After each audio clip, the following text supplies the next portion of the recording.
13세기부터 17세기까지 지구 전체 기온이 갑자기 떨어지면서 전 세계적으로 한랭한 기후가 지속되었는데 이 시기를 소빙하기라고 부릅니다. 그리고 이 시기에 전 세계의 여러 국가들이 급격한 기후변화로 인한 농업 생산력 저하 등으로 인해 막대한 피해를 입었는데요. 조선 역시 17세기 초반부터 이 소빙하기의 영향을 받아 병정대기근과 개갑대기근이라는 참혹한 재난이 발생하면서 큰 피해를 입었습니다. 그러던 중 17세기 후반이 되자 소빙하기로 인한 춥고 한랭한 기후가 절정에 달하게 되는데 이때 발생한 것이 바로 어마어마한 사망자를 낸 대재앙, 경신대기근이었죠. 조선의 18대 임금인 현종이 재위에 있던 시기인 1670년 1월 1일 새해부터 갑자기 햇무리와 달무리가 한 달 내내 반복해서 지는 이상한 현상들이 감지되었습니다. 속담에 햇무리나 달무리가 지면 비가 온다라는 말이 있듯이 당시 햇무리와 달무리가 지는 현상은 비를 예고하는 지표로 활용되곤 했는데 이러한 현상이 연이어 반복해서 일어난다는 것은 심상치 않은 일이었습니다. 그리고는 얼마 안가 드디어 자연에 의한 대재앙이 시작되었죠. 먼저 1월 4일과 5일 전라도에서 지진이 일어났다는 보고를 시작으로 전국 곳곳에서 지진이 일어나 큰 피해를 입었다는 보고가 잇따라 올라왔습니다.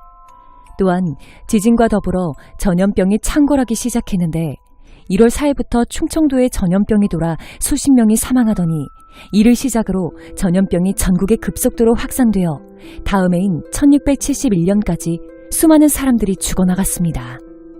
그런데 더 큰 문제는 최악의 가뭄이 발생했다는 것입니다.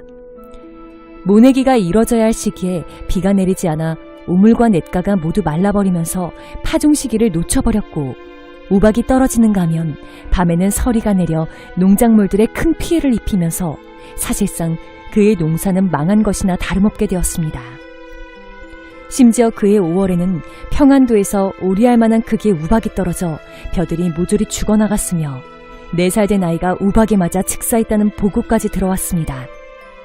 이후 5월 22일 드디어 큰 비가 내려 가뭄이 어느 정도 해소되었지만 이미 농사를 망친 상태라 별다른 의미가 없었습니다.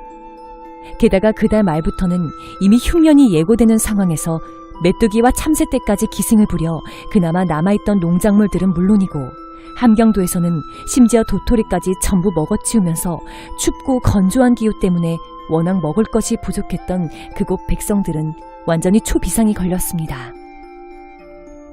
이처럼 갑자기 각종 자연재해들이 연달아 발생하여 큰 피해를 입었다는 보고가 전국 곳곳에서 수도 없이 올라오자 조선 조정에서는 현사태가 국가의 존망에 달려있다는 말이 나오기도 하였으며 현종은 가엾은 우리 백성들이 무슨 죄가 있단 말인가. 아, 허물은 나에게 있는데 어째서 재앙은 백성들에게 내린단 말인가. 이런 생각을 하니 미칠 것 같고 마음이 찢어지는 듯하다 라며 크게 탄식하였습니다. 그런데 자연재해는 아직 끝난 것이 아니었습니다. 다음 달인 6월이 되자 가뭄을 해소시켜준 비가 이번에는 태풍을 동반한 폭우가 되어 전국에 큰 피해를 입혔기 때문입니다. 특히 제주도에서는 수많은 민가가 침수되었고 심지어 큰 해일이 섬을 덮치면서 산과들에 바닷물이 가득하였으며 그 정도가 얼마나 심각했는지 숨을 쉴 때마다 짠맛이 느껴질 정도였다고 합니다. 게다가 바닷물의 서금기로 인해 제주도에 있는 거의 모든 식물들이 말라 죽었고 이를 본 농민들은 서로 모여 곳곳에서 울부짖었습니다.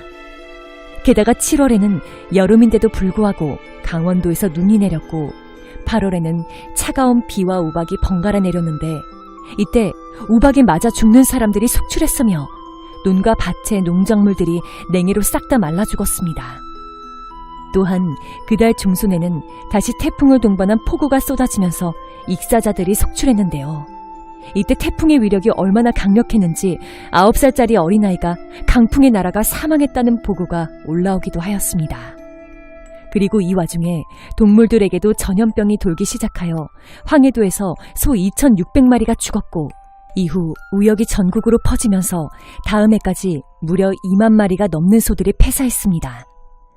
이처럼 조선은 1670년 고작 한 해 동안에 각종 자연재해가 수도 없이 발생하면서 전국이 거의 초토화가 되어버렸습니다. 그리고 다음해인 1671년부터는 자연재해가 어느 정도 잠잠해지자 조선은 이제 전염병과 굶주림에 맞서 싸워야만 했는데요. 전국 각지에 전염병이 계속 창궐하여 적게는 수백 명에서 많게는 수천 명이 사망했다는 보고가 잇따라 올라왔으며 심지어 수도인 한양에서도 전염병이 돌아 왕족과 대신들 중에서도 사망자가 발생하면서 현종이 자신의 거처를 잠시 옮겨야 하는 일까지 있었습니다. 또한 전국적으로 수백만 명에 달하는 사람들이 기아에 시달렸으며 길거리에는 아사자들의 시체가 즐비했고 또한 굶주림에 지친 백성들이 서로 약탈과 살해 행위 벌이고 있다는 보고가 들어오기도 하였으며 심지어 추위를 이기기 위해 무덤을 파낸 뒤 시신의 옷을 훔쳐입기도 했다고 합니다. 물론 이러한 상황에서 조선조정이 아무런 조치도 취하지 않은 것은 아닙니다. 당시 조선조정은 나라의 모든 재정을 구휼 작업에 쏟아부었고 이마저도 부족하여 군량미까지 끌어다가 사용해야만 했습니다. 하지만 재정은 금세 바닥나기 일쑤였고 이로 인해 청나라로부터 곡식을 들여오자는 논의까지 나오기도 하였습니다.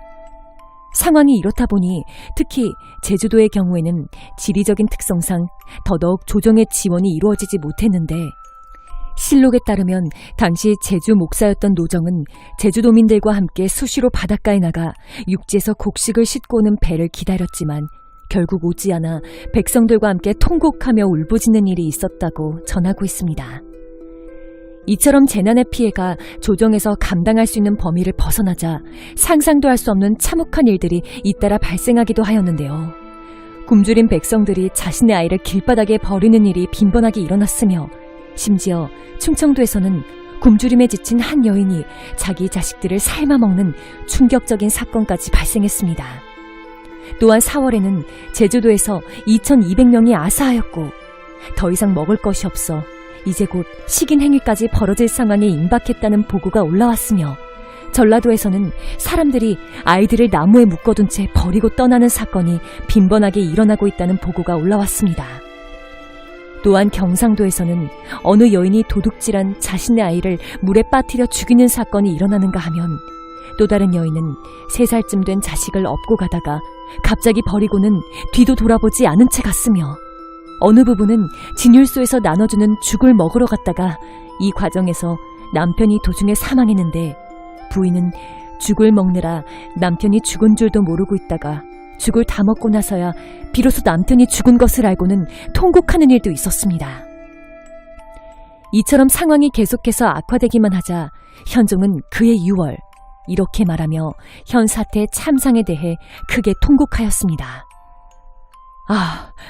국가가 불행하여 이런 망극한 재변을 당하여 백성이 장차 죄다 죽게 되어 나라가 나라답지 못하니 두려워서 어쩔 줄을 모르겠다. 차라리 내 몸이 그 재앙을 대신 받고 말지언정 백성이 그 화를 당하는 것을 차마 못 보겠다. 그리고 그달 말 전염병에 의한 피해가 절정에 달하여 전국에서 무려 1만 7천여 명이 병으로 사망했으며 7월에는 경상도에서 굶주린 백성들이 짐승들을 닥치는 대로 도살하여 먹다가 배탈이나 사망하는 자가 속출하였고 심지어는 병으로 죽은 가축의 고기까지 섭취하여 죽는 자도 발생하였습니다. 이후 8월에는 전국에서 1만여 명이 넘는 자가 전염병에 감염되어 수천 명의 사망자가 발생하였고 9월에는 가족들이 서로를 죽이는 사건들이 빈번하게 보고되었습니다. 그달 말에는 한양 주변에 버려진 시체들을 묻어주었는데 그 숫자가 무려 7천여 구에 달했으며 이 밖에 굴러돌아다니는 해골들의 수가 얼마나 많은지 헤아릴 수도 없었다고 합니다. 이처럼 조선은 2년의 기간 동안 당시의 노인들이 임진왜란도 이것보다는 참혹하지 않았다고 말할 정도로 그 유례가 없는 어마어마한 대재난을 겪어야만 했고 이때 사망한 사람들이 무려 약 100만 명 이상으로 추산되고 있다고 합니다. 하지만 조선의 시련은 경신 대기근만으로 끝나지 않았습니다. 왜냐하면 다음 임금인 19대 숙종 시기에 연이어 을병 대기근이 발생하면서 경신 대기근 때보다 더 큰 피해를 입었기 때문입니다. 17세기의 소빙하기의 영향으로 지구 전체의 춥고 한랭한 기후가 오랫동안 지속되면서 농작물들이 잘 자라지 않자 세계 곳곳에서 연달아 엄청난 피해가 발생했습니다. 그리고 조선 역시 이러한 기후변동의 영향을 피해갈 수는 없었는데요. 그 결과 조선에서는 1670년부터 이듬해인 1671년까지 이어진 경신 대기근으로 무려 100만여 명이 사망하는 대참사가 벌어졌죠. 그러다가 1690년대에 들어서면서 소빙하기에 한랭한 기후가 절정에 달하자 조선은 또다시 끔찍한 대재앙을 겪게 되는데 그것은 바로 조선의 19대 임금인 숙종이 왕위에 있던 시기에 발생한 을병 대기근입니다. 1695년 4월 8일 평안도 강계지방에 서리가 내렸는데 마치 눈이 온 것 같았다고 합니다.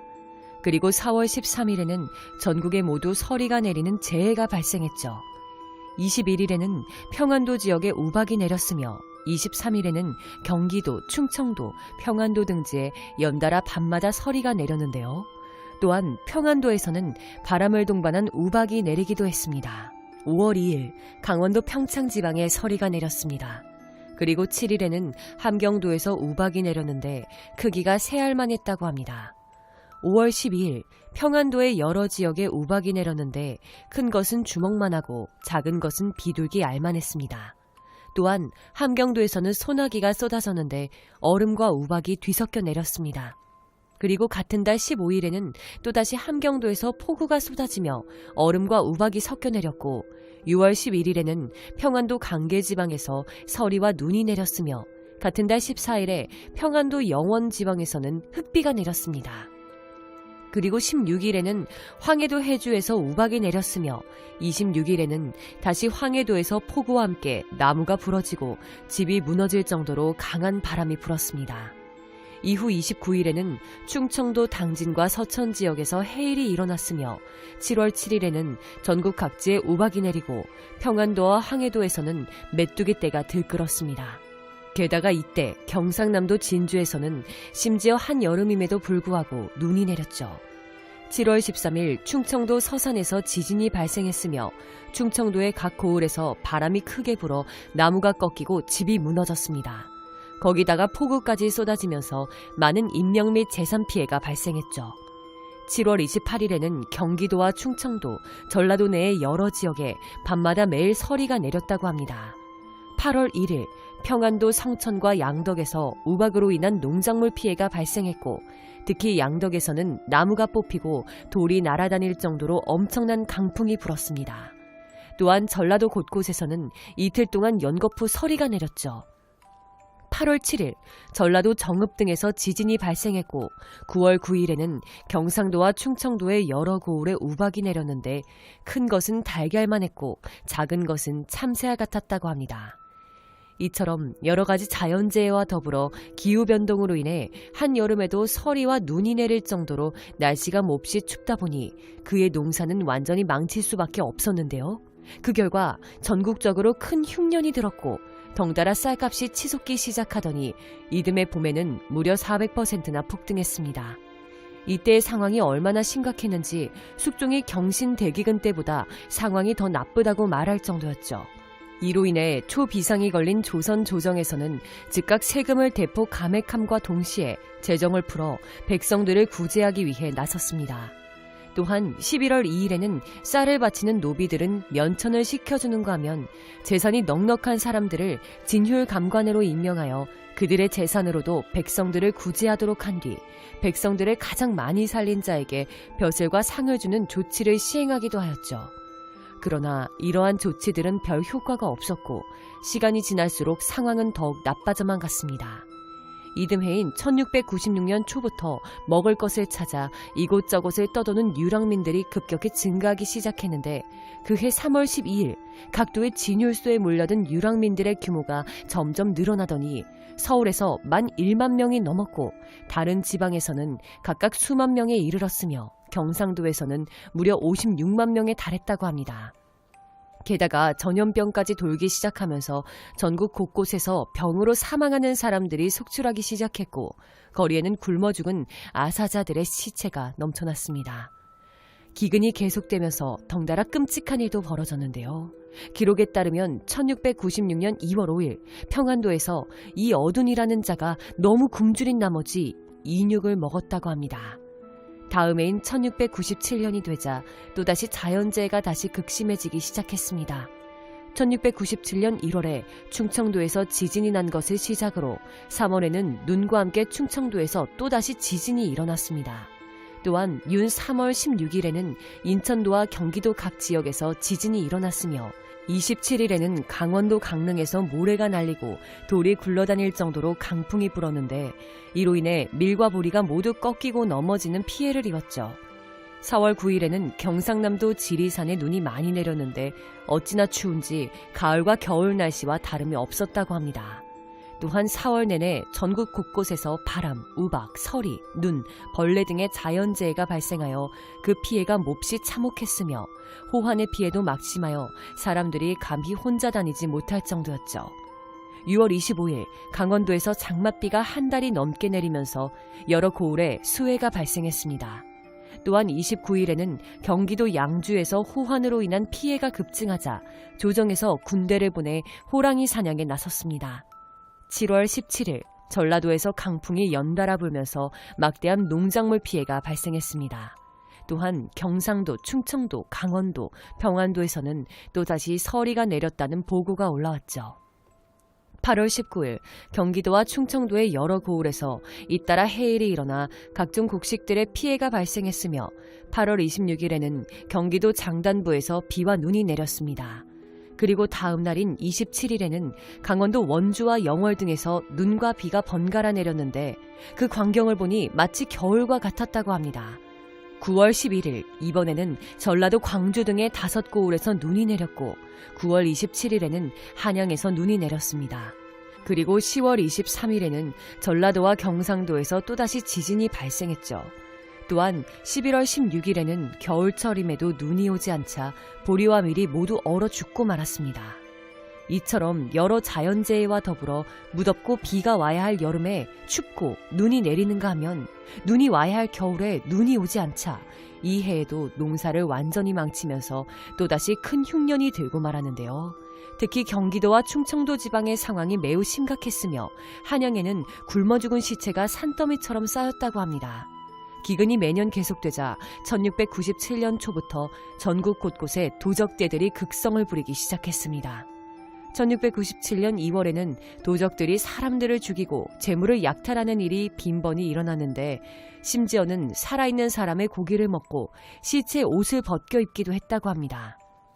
또한 3월 21일에는 도둑들이 왕실 무덤을 도굴하는가 하면 심지어 궁궐에도 침입하여 물건을 훔치려다가 붙잡힌 사건이 있었다고 합니다. 그리고 윤 3월에는 경기도 양평에서 도적대들이 토포관을 살해하는 일이 벌어졌죠. 한편 굶주림에 지친 백성들이 끔찍한 일을 벌였다는 보고도 연이어 올라왔습니다. 그해 윤 3월 26일 강원도에서 굶주린 백성들이 시체의 살을 베어 먹었다는 보고가 올라왔고 4월 29일에는 평안도에서 금춘과 예합이라는 여성들이 기생이라는 이름의 여성을 살해한 뒤 그 고기를 먹었다고 합니다. 이외에도 당시에 참혹한 일들이 얼마나 많이 벌어졌는지 4월 20일 숙조는 비만기를 내려 이렇게 한탄했죠. 아비가 자식을 죽이고 사람이 사람을 잡아먹으면서 사람들이 용과 뱀처럼 악독하여 이곳저곳에서 도둑으로 일어나 이 백성들로 하여금 이렇게 차마 하지 못할 짓을 하고 선량하지 못한 짓을 하는데 이르게 하고 있으니 통탄스런 마음을 감당할 수 없다. 내가 백성들을 잘 따르게 하고 보호하지 못하여 이 지경이 되었으니 모두 나의 잘못이다. 한편 나라의 재정을 거의 모두 쏟아부었으나 연이은 흉년으로 상황은 더욱 나빠지고 재정도 바닥을 드러내기 시작하자 조선 조정 내에서 청나라에 곡식을 청하자는 의견이 나오기 시작했는데요. 이에 대해 반대 의견이 많았지만 결국 1697년 9월 곡물 교역을 요청하기 위해 청나라의 사신단이 파견되었습니다. 그리고 당시 청나라의 황제였던 강희제가 무역을 허락하면서 그 결과 조선은 1698년 2월에 청나라로부터 무상으로 1만 석, 유상으로 2만 석, 총 3만 석의 쌀을 수입해올 수 있었죠. 반청 정서가 아직 강했던 시기였음에도 굴욕을 감수하면서까지 청나라의 쌀을 구걸했을 정도로 조선의 당시 상황이 그만큼 심각했던 겁니다. 그런데 청나라로부터 곡식을 수입해왔지만 기근을 해결하기에는 턱없이 부족했습니다. 또한 농사를 어렵게 만드는 추운 날씨가 여전히 1년 내내 지속되었고 전염병의 유행 역시 날이 갈수록 더욱 극심해졌죠. 기록에 따르면 1698년 한 해 동안 굶주림과 전염병으로 사망한 사람들의 수가 한양에서만 1582년 전국을 통틀어 무려 21,546명에 달했다고 합니다. 기근과 재해는 다음 해인 1699년까지 계속되었습니다. 1699년 5월 전국 각지에서 태풍과 해일 그리고 우박으로 인한 피해가 속출했으며 평안도와 황해도에서는 눈과 서리가 내렸습니다. 게다가 가뭄도 극심하여 조정에서 5차례나 기우제를 지낼 정도였죠. 1699년 6월 4일에 숙종이 내린 비만기의 내용을 보면 당시의 상황이 얼마나 심각했는지를 잘 알 수 있습니다. 지금 가뭄의 재앙이 여역을 치른 끝에 더욱 혹독해져서 여름이 거의 지나가는데도 모진 한발은 더욱 극성하기만 하다. 그리하여 사나운 바람과 서리, 우박, 해일이 잇따라 재해를 끼쳤기 때문에 봄보리는 시들어 손상되었고 변모도 그 시기를 놓치게 되었다. 지금 기근과 여역 끝에 가까스로 살아남은 백성들이 부지런히 노력하면서 날마다 풍년이 들길 바랬으나 불행하게도 오늘날 가뭄이 나를 괴롭히고 백성들이 모두 죽게 되었으니 나라가 장차 무엇을 의지할 것인가? 또한 전염병도 계속해서 극성을 부렸는데 1699년 한 해 동안 병에 걸려 사망한 자가 서울에서만 3,900여 명이었고 전국을 통틀어 무려 25만 700여 명에 달했죠. 1695년부터 1699년까지 5년간 계속된 기근으로 조선은 그 유래를 찾아보기 힘들 정도로 엄청난 피해를 입었습니다. 실록의 기록에 따르면 1699년 11월에 새로운 호적이 완성되었는데 7년 전인 1693년에 작성된 호적과 비교해보니 25만 3,391가구, 141만 6,274명의 인구가 감소했다고 합니다. 을병 대기근 기간 동안 무려 141만 명의 사람들이 사망한 겁니다. 정묘호란과 병자호란, 그리고 100만 명이 사망한 경신대기근과 무려 141만 명이나 사망했던 을병대기근, 이 모든 것이 연이어 발생했던 17세기의 조선이야말로 정말 헬조선이 아니었나 싶은데요. 오늘의 영상은 여기까지입니다. 시청해주셔서 감사합니다.